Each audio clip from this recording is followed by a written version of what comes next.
اعوذ باللہ من الشیطان اللعین الرجیم بسم اللہ الرحمن الرحیم۔ رسول گرامی اسلام مسجد میں تشریف لائے، دو گروپ مسجد میں تھے، ایک نماز پڑھ رہا تھا اور دوسرا اسی طرح جیسے آپ بیٹھے ہیں بیٹھ کر تو دین کی باتیں افہام و تفہیم اور دین کی معرف جو ہے وہ سیکھ رہا تھا۔ تو حضور نے فرمایا دونوں خیر پہ ہیں، دونوں نیکی کا کام کر رہے ہیں، دونوں کا کام پسندیدہ ہے، لیکن میں اس میں بیٹھوں گا جو دین کی باتیں کر رہے ہیں۔ میں ان کے درمیان جو نمازیوں نے نماز ختم، انہوں نے کہا یا رسول اللہ کیا ہمارا عمل اللہ کی بارگاہ میں پسندیدہ نہ تھا؟ حضور نے فرمایا کیوں نہیں، پہلا سوال ہی نماز کا ہوگا، نماز قبول ہوگی تو باقی اعمال قبول ہوں گے، لیکن جو نماز کی روح ہے اور جس نے نماز کے لیے انسان کو تیار کرنا وہ یہ کام ہے۔ تو لہٰذا یہ بہت پسندیدہ کام ہے، بہت مطلوب اور مقصود ہے۔ انبیاء یہ کیا کرتے تھے۔ نبی نوح علیہ السلام نے قرآن فرماتا ہے 950 سال تبلیغ کی تھی، 950 سال تبلیغ کے نتیجے میں اتنے ہی لوگ جو ہے وہ جناب نوح کی کشتی میں سوار ہوئے جن کو آپ انگلیوں پہ گن سکتے ہیں، لہٰذا انبیاء یہ کام کرتے تھے کہ لوگوں کے درمیان امر بالمعروف و نہی از منکر کا کام کیا کرتے تھے۔ صلوات پڑھیں محمد و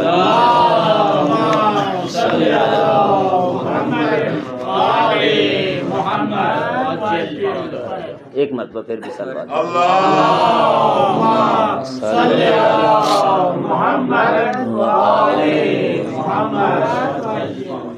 لہذا امر بالمعروف و نہی عن المنکر یہ دین مبین اسلام میں جتنے بھی فروعات ہیں تمام فروعات کی اساس اور بنیاد ہے۔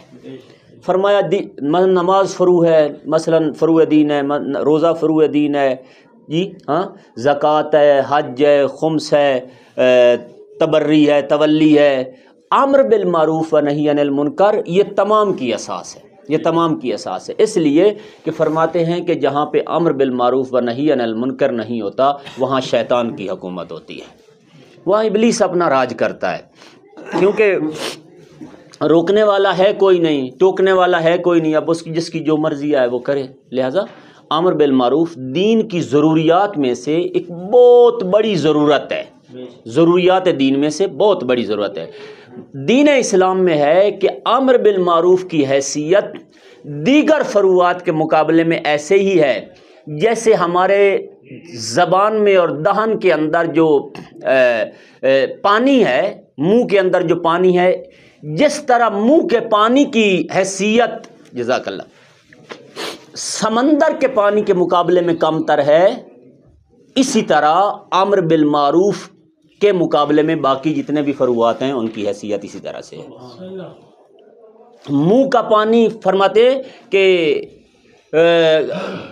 یہ کمثل بحر لجی، ٹھیک ہے، جیسے منہ کے پانی کی حیثیت ہے سمندر کے پانی کے مقابلے میں، اسی طرح امر بالمعروف کے مقابلے میں دیگر جو فروعات ہیں ان کی حیثیت ہے۔ لہٰذا بہت ضروری ہے، بہت ہی ضروری ہے۔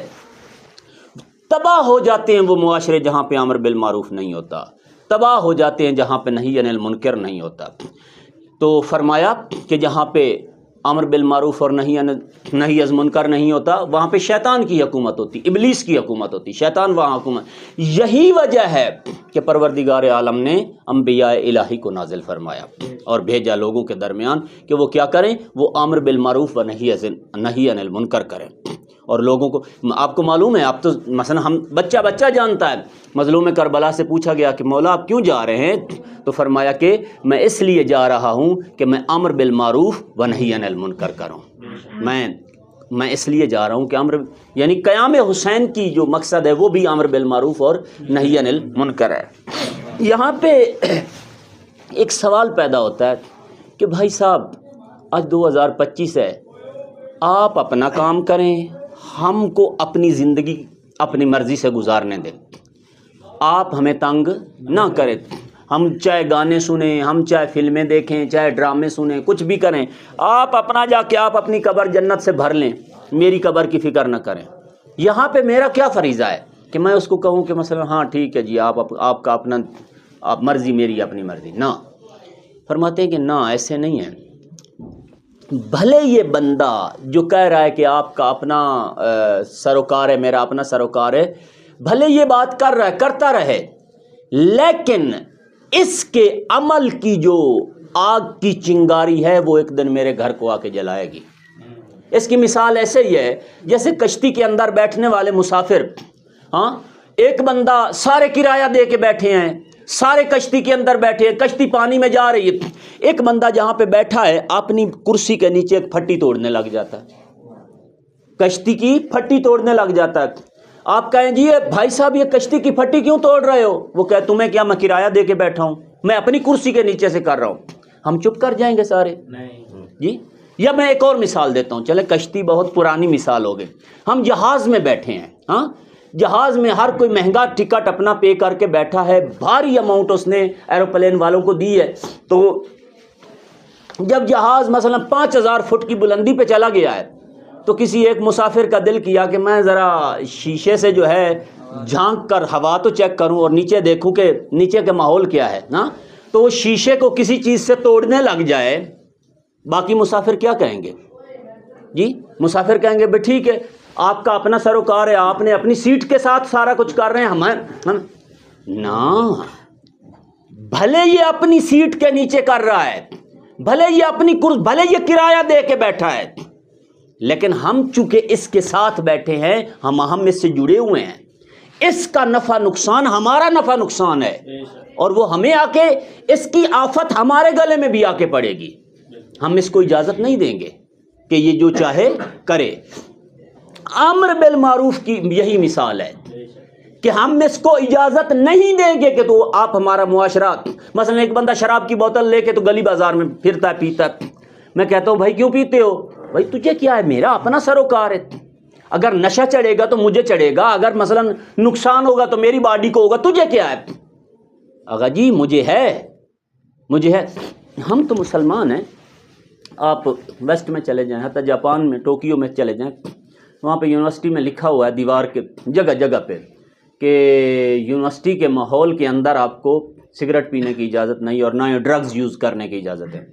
کویسچن، جناب پروفیسر صاحب جس نے یہ لکھ کے لگوایا ہے، جناب وائس چانسلر صاحب، یہ ڈرگز بھی اس بندے کی اپنی ہے، پیسے بھی اس کے اپنے ہیں، باڈی بھی اس کی اپنی ہے، آپ کون ہوتے ہیں اتنی آزادی کے زمانے میں کسی کو مجبور کرنے والے کہ کوئی سگریٹ نہ پیے یا یونیورسٹی کے ماحول کے اندر جو ہے وہ ڈرگز استعمال نہ کرے؟ تو آپ کون ہوتے ہیں؟ پیسے بھی اس کے، جسم بھی اس کا، بیمار ہوگا صحت مند رہے گا، آپ کو کیا ہے؟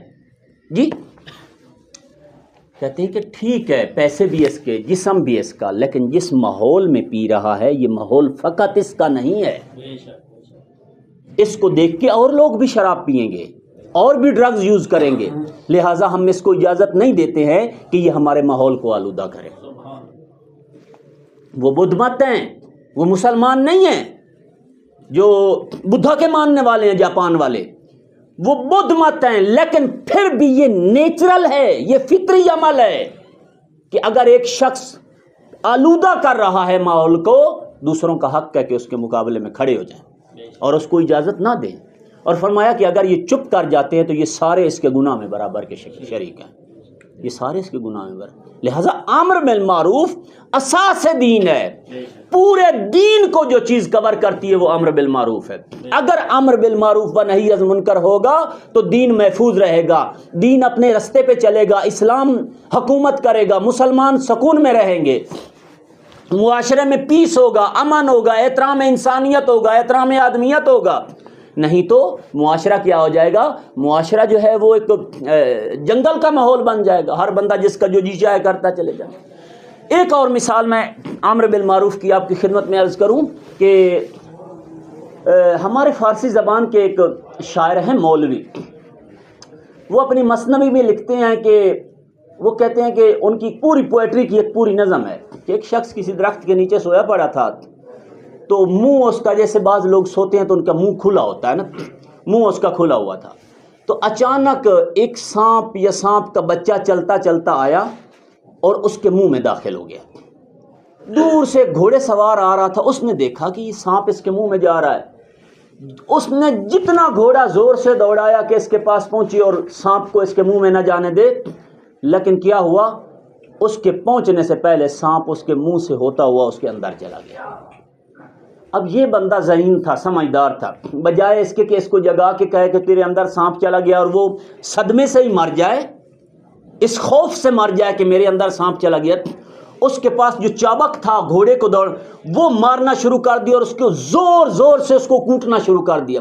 وہ بیچارہ سویا ہوا، اچانک اس کی آنکھ کھلی تو دیکھا کہ مجھے کوئی پیٹتا جا رہا ہے، کوٹتا جا رہا ہے۔ اس نے اس کو اتنا کوٹا کہ اس نے صحرا میں بھگانا شروع کر دیا۔ بھگاتے بھگاتے کہیں سیب کا درخت آیا، نیچے پرانے گلے ہوئے سیب پڑے تھے، اس نے کہا جلدی کر ان کو کھا، جلدی کر۔ وہ کہے مجھے، میں نہیں کھا سکا۔ اس نے کہا کھا، 2 تازیانے اور 2 تازیانے اور، اس کو 5-7 اس نے سیب جو بھی تھے وہ کھلا دیے، پھر اس کو بھگایا اس نے۔ وہ کہے میرا گناہ تو بتا کہ میں نے غلطی کیا کی ہے۔ اس نے وہ اس کو وہ گناہ پوچھے وہ اور تازیانے مار دے، وہ گناہ پوچھے وہ اور تازیانے مار دے۔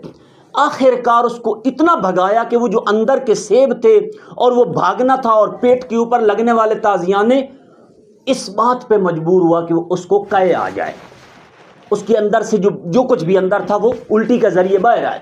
جیسے ہی اس کو الٹی آئی تو پہلے وہ گلے ہوئے سڑے ہوئے سیب اس کے اندر سے نکلے، بعد میں ایک مرتبہ اس نے دیکھا اس کے منہ سے جیتا جاگتا سانپ باہر آ گیا۔ جیسے ہی اس کے منہ سے سانپ باہر آیا، اب یہی بندہ جو پہلے تازیانے مارنے والے کو گالیاں دے رہا تھا اور اس کو اپنا دشمن سمجھ رہا تھا، ایک دفعہ اس کے پیروں پہ گر کے کہتا ہے تو جبرائیل ہے یا خدا کا کوئی نبی ہے؟ تو اللہ کا کوئی مقرب فرشتہ ہے یا کوئی نبی ہے؟ تو نے میرے اوپر اتنا بڑا احسان کیا کہ میرے اندر پہنچے ہوئے سانپ کو کتنی دانائی سے تو نے باہر نکال لیا۔ امر بالمعروف کرنے والوں کی مثال اس تازیانے سے اس سانپ کھانے والے انسان کی مثال کے برابر ہے۔ یہ لوگ ہیں جو اپنے آپ کو خود اپنے ہاتھوں سے زہر پلاتے ہیں، گناہ کی طرف اپنے آپ کو، خدا کی نافرمانی کی طرف۔ اس نافرمانی کا خود ان کو نہیں ہمیں بھی نقصان پہنچتا ہے، کیونکہ یہ معاشرے میں اس کشتی میں سوار ہیں جس میں ہم بیٹھے ہوئے ہیں، اس جہاز میں سوار ہیں جس میں ہم بیٹھے ہوئے ہیں، ہمیں بھی اس کا نقصان ہے۔ لہٰذا جو معاشرے میں اصلاح کا کام کرتے اور امر بالمعروف کرتے اور نہی عن المنکر کرتے ہیں، یہ لوگ اسی گھڑ سوار کی طرح ہیں جو دوسروں کے اندر پہنچے ہوئے سانپ کو اپنی بصیرت اور دانائی کے ذریعے باہر نکال کے ان کی جان بچا لیتے ہیں۔ صلوات پڑھیں محمد و آل محمد کی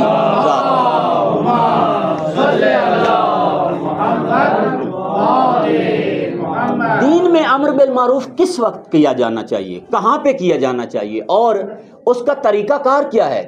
پہلی چیز یہ ہے کہ سیرت اہل بیت سے ہمیں ملتا ہے کہ امر بالمعروف بہرحال محبت اور پیار کے ماحول میں ہوتا ہے۔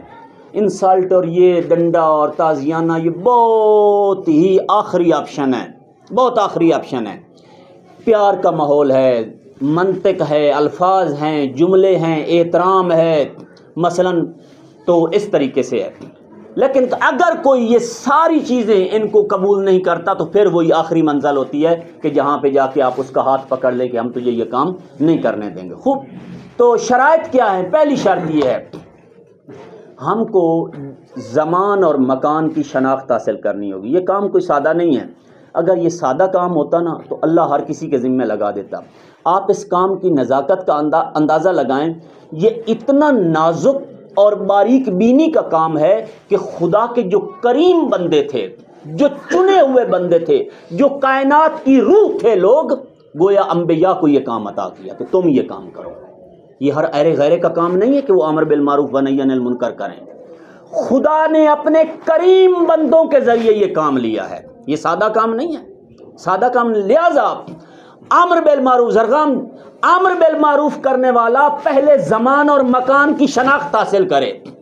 جس جگہ پہ میں کھڑا ہوں یہاں پہ امر بالمعروف کرنے کا نتیجہ، عقل مند کی جو دنا ہوتا ہے اس کا دماغ اور اس کی سوچ اور اس کا عقل اس کی زبان کے آگے ہوتا ہے، اور بے وقوف کی زبان اس کے دماغ کے آگے ہوتی ہے۔ مطلب کیا ہے؟ مطلب یہ ہے کہ عقل مند پہلے سوچتا ہے کہ جو میں کام کرنے جا رہا ہوں اس کا نتیجہ کیا ہوگا، پھر وہ کام کرتا ہے۔ جو میں بولنے جا رہا ہوں اس کا نتیجہ کیا ہوگا، پھر وہ بولتا ہے۔ جو میں کہنے جا رہا ہوں، کچھ کرنے جا رہا ہوں، وہ پہلے نتیجہ دیکھتا ہے، لیکن جو جاہل ہوتا ہے وہ پہلے کر دیتا ہے، پھر نتیجے کی طرف توجہ کرتا ہے۔ گویا عقل مند کی جو زبان ہے وہ اس کے دماغ کے پیچھے ہے، اور جو جاہل کی زبان ہے وہ دماغ کے آگے ہوتی ہے، وہ پہلے کر گزرتا ہے، پھر دیکھتا ہے کہ اب جو ہوگا ہوگا۔ لہذا پہلی چیز امر بالمعروف کے لیے یہ ہے کہ یہ جو میں کرنے جا رہا ہوں اس کا نتیجہ کیا نکلنے والا۔ مثلا آپ کسی ایسی جگہ پہ ہیں جہاں پہ شرابیوں کا مجمع ہے، سارے کچھ رقص میں ہیں، کچھ ڈانس میں ہیں، کچھ شراب پی رہے ہیں۔ اب زرغام کو یا مجھ کو چڑھے جنون کہ وہ ڈاکٹر صاحب بتا رہے تھے کہ امر بالمعروف کرنا جو ہے بہت ضروری ہے، ہاں تو کیا مطلب ہے؟ آ بیل مجھے مار، ہاں یہی ہے نا۔ وہ سارے نشئی اٹھیں گے اور زرغام کے اوپر بیٹھ جائیں گے، پتہ نہیں ہمیں زرغام بھی زندہ سلامت ملے گا یا نہیں ملے گا۔ امر بالمعروف، صلوات پڑھے محمد و آل محمد۔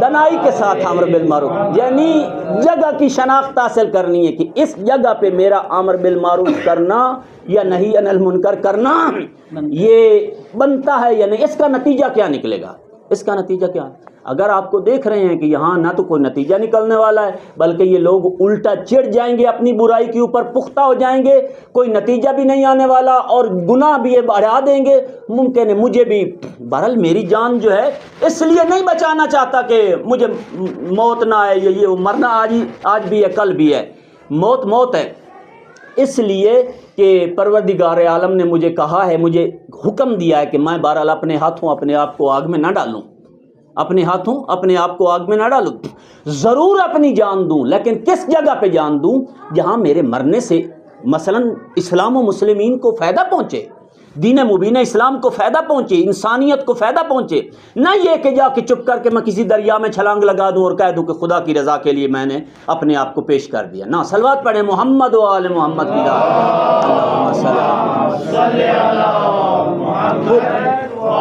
مکان کی شناخت، پھر زمان کہتے ہیں وقت کو، مکان کہتے ہیں جگہ کو، زمان کی شناخت، جس وقت میں امر بالمعروف کر رہا ہوں یہ وقت مناسب ہے، آیا یہی وہ وقت ہے جہاں پہ امر بالمعروف ضروری ہے، ٹھیک ہے۔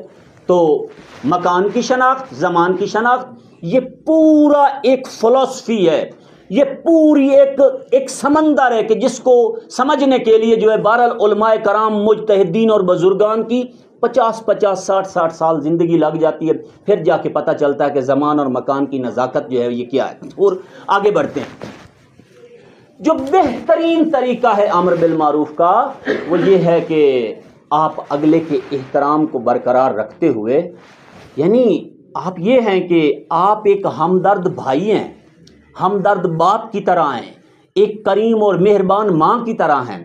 ماں کے سامنے بچہ آگ کا انگارہ اٹھا کے منہ میں ڈالے، ہاں تو ماں بھاگ کے آتی ہے نا کہ اس کا ہاتھ پکڑے، یا باپ ہے یا بھائی ہے کوئی اس کا کہ آگ کا انگارہ یہ منہ میں نہ ڈالے۔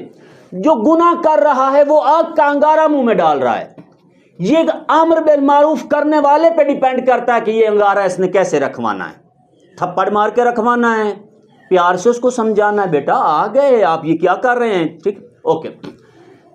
اگر کہیں پہ آپ دیکھتے ہیں کہ جو گناہ کر رہا ہے وہ آپ سے بڑا ہے اور آپ اس سے چھوٹے ہیں، اور اگر آپ ان سے کوئی بات کہیں گے تو وہ بہرحال اپنے کبر سنی کی وجہ سے، بلند ایج کی وجہ سے وہ کہے گا کہ تم کل کے بچے اب ہمیں سمجھانے آ گئے، ہوتا ہے نا آج کل، ہوتا ہے، یہ ساری چیزیں معاشرے میں رائج ہیں۔ وہاں پہ کیا کرنا ہے، بس میں زیادہ روکوں گا تو میں کہیں گناہ گار نہ ہو جاؤں، میں بس یہیں پہ بات ختم کرتا ہوں، پھر کبھی خدا نے موقع دیا میں اس موضوع پہ آپ کو انشاءاللہ سیر حاصل گفتگو کروں گا کہ آپ خوش بھی ہو جائیں گے۔ اور آج کل یہ ہوتا ہے کہ میں ملتان میں نے ایک پچھلے دنوں ایک لیکچر تھا، جب میں دے چکا لیکچر تو بزرگ آ گئے، میں نے آدن بھلا بھی رجا دیتا ہی، صلوات پڑھے محمد وآل محمد، رجا دیتا ہی، میں انشاءاللہ رجا دوں گا آپ کو، ٹھیک ہے نا۔ تو لیکن آج کے لیے اتنا ہی کافی۔ تو جب آپ چھوٹے ہیں اور آپ نے کسی کو امر بالمعروف بڑے کو کرنا ہے تو وہاں پہ ہم نے حسنین کریمین کی سیرت کو ملوز خاطر رکھنا ہے کہ مولا چھوٹے تھے، حسن اور حسین علیہ السلام بچے تھے، تو دیکھا کہ نانا کا ایک بزرگ صحابی جو ہے وضو کر رہا ہے لیکن وضو غلط کر رہا ہے، وضو کر رہا ہے۔ اب جس کا وضو غلط ہے اس کی نماز غلط ہے، جس کی نماز غلط ہے اس کا سب کچھ غلط ہے، کیونکہ نماز قبول ہوگی تو باقی اعمال قبول ہوں گے نا۔